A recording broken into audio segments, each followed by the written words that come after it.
అన్యాయం రాబాయి ఇది. నువ్వు తెలుగు తల్లి పెడితే మేము వద్దన్నావు రాబాయి, నువ్వు పెట్టుకున్నావాడా? ఇది ఎక్కడ అన్యాయం అండి. నువ్వు తీసేస్తా, స్టాచ్యూ పలగొడతా.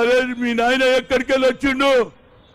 ఆనాడు యువజన కాంగ్రెస్ లో నేను ప్రెసిడెంట్, నువ్వు నీ నాయన వైస్ ప్రెసిడెంట్, చంద్రబాబు కూడా నా వైస్ ప్రెసిడెంట్. వీళ్ళందరూ కూడా కాంగ్రెస్కి వెళ్ళి వచ్చినా లేరా బాబు? మీ కొత్త హిస్టరీ ఏం లేదు. మీరు ఎందుకు కోల్పోయిందంటే బీఆర్ఎస్ తీసి, ఏదైతే టీఆర్ఎస్ తీసి బీఆర్ఎస్ పెట్టినప్పుడే తెలుగు తల్లిని మర్చిపోయిందా బాబు? ఇక నువ్వు తెలుగు తల్లి చెప్తావేది? నువ్వు పెడితే మేము వద్దన్నామా? నువ్వు ప్రగతి భవన్ కట్టించిన మేము కూలగొట్టాములా భయ్? నువ్వు సెక్రటరీ కట్టిస్తే మేము కూలగొట్టామా? నువ్వు అన్ని ఏంది ఇది కేవలం రోజు రోజు రాహుల్ గాంధీ గారు కన్యాకుమారి నుంచి కశ్మీర్ తిరిగిన తర్వాత ప్రజలలో ఒక విశ్వాసం ఏర్పడింది.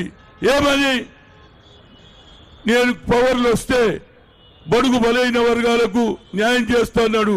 ఎక్స్రే అన్నాడు. జిత్తిన ఇచ్చేదారి ఉద్యమాలను కులగానే చేస్తా అన్నాడు. కనుక ఆయనకు ఆలోచన వచ్చింది. 240 సీట్లు వచ్చినా ఇంకొక 30-25 వస్తే ఈ దేశ కా ప్రధానమంత్రి రాహుల్ గాంధీ बनता. ఇప్పుడు ఆయన అపోజిషన్ లీడర్ ఉన్నాడు.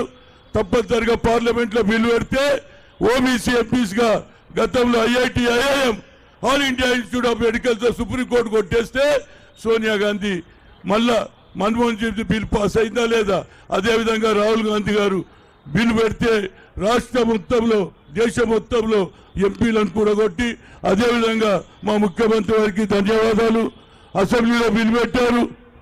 కులగణన మీద 150 కోట్లు కూడా ఇచ్చారు.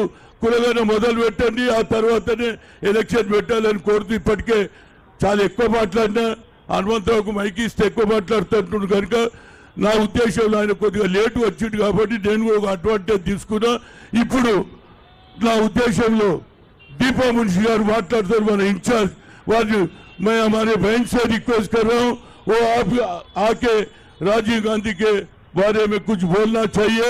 आप इंचार्ज है, आपके जमाने में कांग्रेस सरकार भी आई और रेवंत रेड्डी सीएम बना, डिप्टी सीएम भट्टी विक्रमन। मैं आपसे गुजारिश कर